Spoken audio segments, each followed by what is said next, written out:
Welcome back everyone, एक बार फिर स्वागत करता हूं आपके अपने चैनल केमिस्ट्री अड्डा में। और ये है वीडियो नंबर 7 जिसमें हम लोग आपसे बात करने वाले हैं आगे केमिकल प्रॉपर्टी पे बात करेंगे। इसमें हम हेलोजनेशन पे बात करेंगे कि एक्चुअली एल्डिहाइड और कीटोन पर हेलोजन पर कैसे रिएक्ट करते हैं, कौन कौन से कंपाउंड बनते हैं। और इसके अलावा हम यहाँ पे बात करने वाले हैं इंपॉर्टेंट रिएक्शन, बोर्ड में पूछी जाने वाली रिएक्शन जिसमें बात इसका नाम आता है एल्डोल कंडेंसेशन, राइट। तो सबसे पहले बात करते हैं हेलोजनेशन ऑफ एल्डिहाइड और कीटोन पे। तो हेलोजनेशन का मतलब होता है हेलोजन को इंट्रोड्यूस करना, राइट। कि जब हम एल्डिहाइड और कीटोन जिनके पास अल्फा हाइड्रोजन प्रेजेंट होता है, ध्यान देना यहां पर और इस वीडियो में और इसके बाद में हम अल्फा हाइड्रोजन और अल्फा हाइड्रोजन जिनके पास नहीं होता है ऐसे कंपाउंड पे बात करेंगे, यानी कि एल्डिहाइड और कीटोन। ध्यान दीजिएगा, हेलोजनेशन मींस होता है टू इंट्रोड्यूस हेलोजेंस।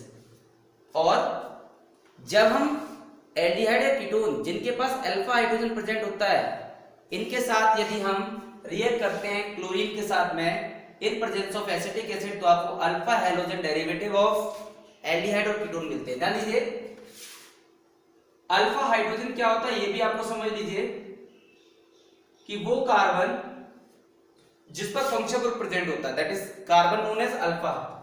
यदि हम इसके साथ में क्लोरीन को लेके चलते हैं in presence of acetic acid, carboxylic acid की प्रेजेंस में, तो अल्फा पोजीशन पर जितने भी हाइड्रोजन होंगे आप इनको रिप्लेस करके एल्डिहाइड या कीटोन बना सकते हैं, राइट। और बाय प्रोडक्ट में आपको 3 मोल्स ऑफ HCl मिलेगा। ये आपको क्लोरल मिलेगा। क्लोरल एक इंपॉर्टेंट कंपाउंड है जिसका इस्तेमाल आप DDT बनाने में करेंगे, ठीक है। दूसरा, अगर आप कीटोन लेके चलते हैं, कीटोन के पास दो अल्फा हाइड्रोजन अवेलेबल होंगे, पहला मेंबर है ये, तो आप लोग इसमें भी हाइड्रोजन रिप्लेस करके हेलोजन डेरिवेटिव बना सकते हैं। तो उम्मीद करता हूं ये बात आपको समझ में आ गई होगी। ये तो हो गया हेलोजनेशन। देन इसके बाद हम लोग बात करने वाले हैं नेक्स्ट टॉपिक में। नेक्स्ट टॉपिक है आपका एल्डोल कंडेंसेशन। एल्डोल कंडेंसेशन पे बात करेंगे। तो क्या होता है एल्डोल कंडेंसेशन, इसके बाद बात करेंगे हम लोग आपके साथ क्रॉस एल्डोल की। तो एल्डोल कंडेंसेशन पे बात करेंगे कि एल्डोल कंडेंसेशन क्या होता है। स्टेटमेंट सुनिएगा कि व्हेन एल्डिहाइड्स और ketones containing alpha hydrogen atom is react with dilute is react in presence of dilute NaOH, it gives aldol or ketol, which on heating gives unsaturated aldehyde or unsaturated ketone। एक बार फिर statement repeat कर रहा हूं कि यदि 2 moles of aldehyde which contain alpha hydrogen atom, 2 moles of aldehyde or ketone which contain alpha hydrogen atom react together in presence of dilute NaOH, it gives aldol or ketol or beta hydroxy aldehyde और beta hydroxy ketone को बोल सकते हैं। और साथ में जब आप इसे हीट करेंगे तो आपको अनसैचुरेटेड एल्डिहाइड और कीटोन मिलता है। स्टेटमेंट सुन लिया होगा तो अब आप समझ लीजिए, आपको बेटर समझ में आएगा।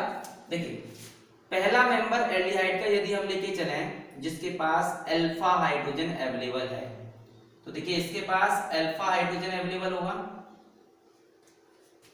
जब अल्फा हाइड्रोजन अवेलेबल है, डाइल्यूट NaOH के साथ में अगर हम रिएक्शन करते हैं तो डाइल्यूट NaOH के साथ में आपको रिएक्शन करने पे मिलेगा अल्फा पोजीशन से हाइड्रोजन रिप्लेस करें, इस ऑक्सीजन के साथ रखें, ये H अपनी जगह रहेगा, यहाँ पे CH2 बचेगा। तो वो CH2 लिखने का तरीका देखो बेटा सारे लोग, रिएक्शन बहुत सिंपल होते हैं, कोई प्रॉब्लम नहीं आती, बस आप ध्यान से देखिएगा। CH2 लिखने का तरीका देखो, ये देखिए। तो देखिए ये है आपका अल्फा और बीटा, इसको बोलते हैं बीटा हाइड्रोक्सी एल्डिहाइड, ठीक है।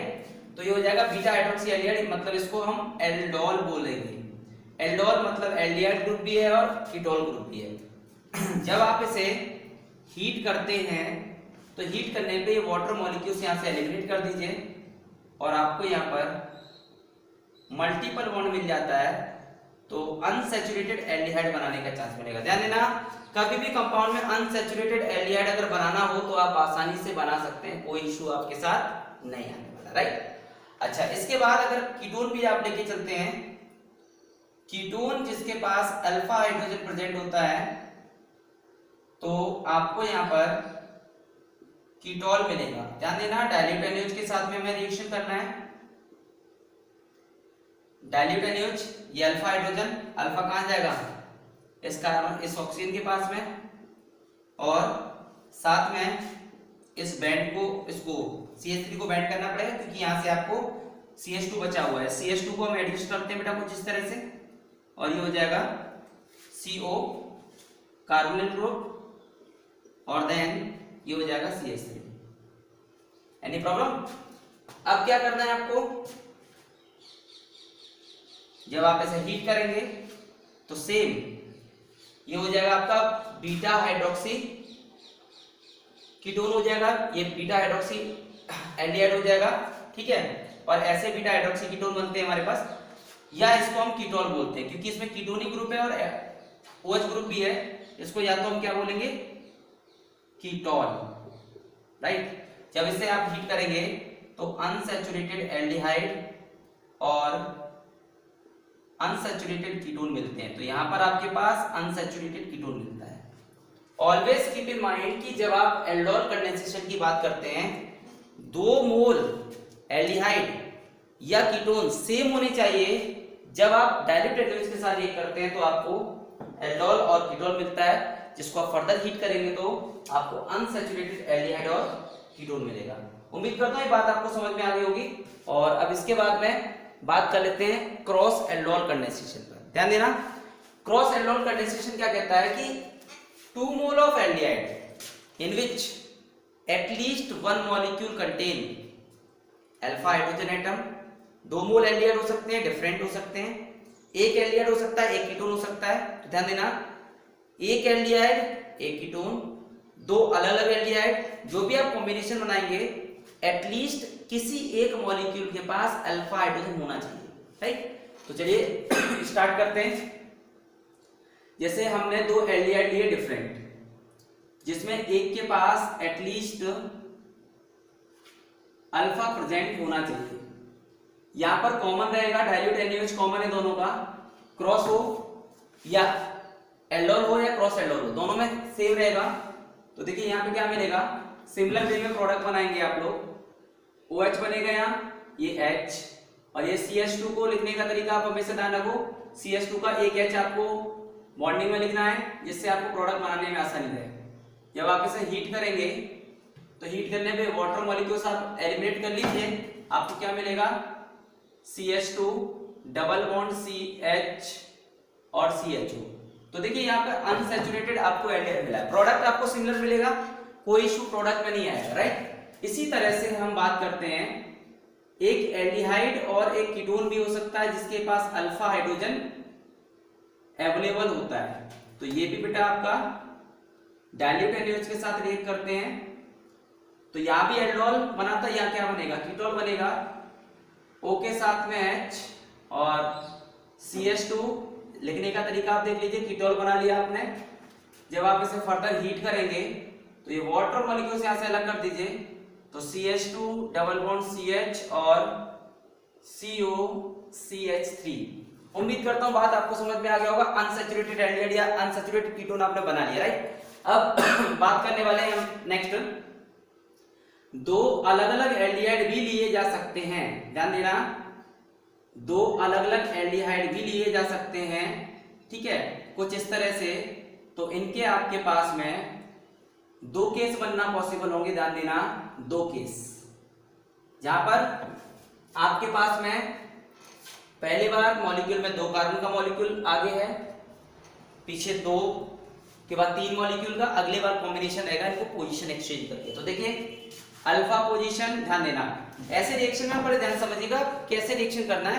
टारगेट वही अल्फा होना चाहिए और अल्फा ही कार्बन में आपके पास जो हाइड्रोजन है उसका इस्तेमाल करना है। तो देखिए CH3 कार्बोनिल ऑक्सीजन के पास हाइड्रोजन, देन यहां देखिए क्या बचा, CH, इसका H ऊपर और CH3 डाउन कर दो, क्योंकि ज्वाइनिंग का जो स्टेप है उसे आप सेम रखेंगे। इसके बाद में आपको इसे हीट करना है।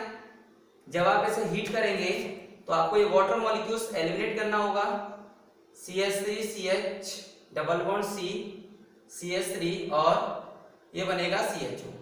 ठीक है, तो आपको अनसैचुरेटेड एल्डिहाइड मिलता है। अब इसमें आप प्रोडक्ट एक और बना सकते हैं, आप पोजीशन एक्सचेंज करके 3 कार्बन का जो रिएक्टेंट है आप उसे आगे करो, उसके बाद 2 कार्बन का कुछ इस तरह से। तो देखिए ध्यान से, जब आप डाइल्यूट NaOH लेके चलोगे तो अल्फा कार्बन यूज करो अपना, क्या मिलेगा बच्चों आपको? देखो CH3 CH2, कार्बोनिल ऑक्सीजन के पास अल्फा हाइड्रोजन आ गया, यहां पे बचा केवल H, इसको H को आप यहां रखो CH2 से और ये हो जाएगा CHO। देन सिमिलरली आप इसे हीट करिए, आपको वाटर मॉलिक्यूल से एलिमिनेट करना है, क्या मिलेगा? CH3 CH2 CH double bond CH और COH। तो उम्मीद करता हूं ये बात आपको समझ में आ गई होगी अच्छे से। तो यहाँ पर अनसैचुरेटेड एल्डिहाइड या अनसैचुरेटेड कीटोन इस तरह से बना सकते हैं क्रॉस एल्डोल कंडेंसेशन में। अब इसमें क्रॉस एल्डोल आपको समझ में आ गया है। इसी तरह से इसमें आपने कहीं भी एरोमेटिक नहीं देखा, ध्यान दीजिए, कहीं भी आपने एरोमेटिक का यूज नहीं किया है, ध्यान देना। अगर इसमें कहीं भी अगर एरोमेटिक का इस्तेमाल कर दिया जाए तो क्रॉस एल्डोल का एक और कॉपीड आ जाता है जिसको क्लेसियन कंडेंसेशन बोलते हैं। तो देखिए मैं आपको क्लेसियन कंडेंसेशन बताने की कोशिश कर रहा हूं। तो क्लेसियन कंडेंसेशन क्या होता है, स्टेप मैंने आपको बताने की कोशिश की है कि यहां पर एरोमेटिक का इस्तेमाल करना है आपको, और क्लेसियन में एरोमेटिक ही कंपाउंड हम लेके चलते हैं। क्रॉस एल्डोल का ही एक पार्ट है, हम क्रॉस एल्डोल बोल सकते हैं उसको, बट उसका एक स्पेशल नाम दिया गया है क्लेसियन कंडेंसेशन। क्लेसियन कंडेंसेशन। तो देखिए क्लेसियन कंडेंसेशन हम बात करते हैं, क्या कहता है कि इसमें 2 मोल एल्डिहाइड, 1 मोल एल्डिहाइड 1 मोल कीटोन लेके चलते हैं, लेकिन एक के पास अल्फा हाइड्रोजन होना चाहिए, साथ में कोई एक मॉलिक्यूल ऐसा होना चाहिए जिसके पास एरोमेटिक रिंग यानी बेंजीन रिंग प्रेजेंट हो। तो देखो भाई यहां पर यदि हम लोग यहां एल्डिहाइड लेके चलते हैं जिसके पास रिंग अवेलेबल है, और एक ऐसा मॉलिक्यूल लेके चलना है जिसके पास अल्फा हाइड्रोजन अवेलेबल है, रिएक्शन सेम रहेगा डाइल्यूट NaOH की प्रेजेंस में, रिएक्शन में कोई चेंज नहीं आएगा। आपको क्या मिलता है, देखिए O के साथ में H, कार्बोनिल ऑक्सीजन का आपने इस्तेमाल किया, और देन CH2 आप एडजस्ट करना जानते हैं, अभी हमने बताया था, इसका ध्यान रखा करो। ये आपको एल्डोल बनता है, और हीट करने पर आपको, जब आप हीट कर देंगे तो हीट करने पे आपको अनसैचुरेटेड एल्डिहाइड और अनसैचुरेटेड कीटोन मिलता है। तो देखिए प्रोडक्ट उम्मीद करता हूं आपको बनाना समझ में आ गया होगा, राइट। इसके बाद अब हम चलते हैं आगे। दूसरा, यहां पर एल्डिहाइड हमने लेके चले हैं, दूसरा हम लेके चलते हैं, पहला मेंबर आपका ये जो हम लेके चले हैं यहां पर जो दिखाई दे रहा है ये बेंजोएल्डिहाइड है, ये वो एल्डिहाइड जिसके पास अल्फा हाइड्रोजन नहीं है। अब दूसरा यहाँ एल्डिहाइड के बजाय अगर कीटोन लेके चलते हैं तो कीटोन का भी आप इस्तेमाल कर सकते हैं। तो देखिए कीटोन का भी रिएक्शन कोई चेंज नहीं है, सिंपल डाइल्यूट NaOH लेके चलना, और आपको क्या मिलेगा, सिंपल जैसा आपने पहले किया था सेम काम करना है। देखिए कार्बोनिल ऑक्सीजन के साथ में आपको OH बना देना है, अल्फा हाइड्रोजन को उठाकर यहाँ पर CH2 और ये हो जाएगा COCH3। देन इसके बाद में अब हम चलते हैं आगे। जब आप इसे हीट करेंगे, आप हीट करेंगे तो क्या मिलेगा, देखिए CH, इस पे बेंजीन रिंग लगा दो, डबल बॉन्ड CH और COCH3। उम्मीद करता हूं ये बात आपको समझ में आ गई होगी। तो अनसैचुरेटेड एल्डिहाइड यहाँ पे बना अनसैचुरेटेड कीटोन इस तरह से।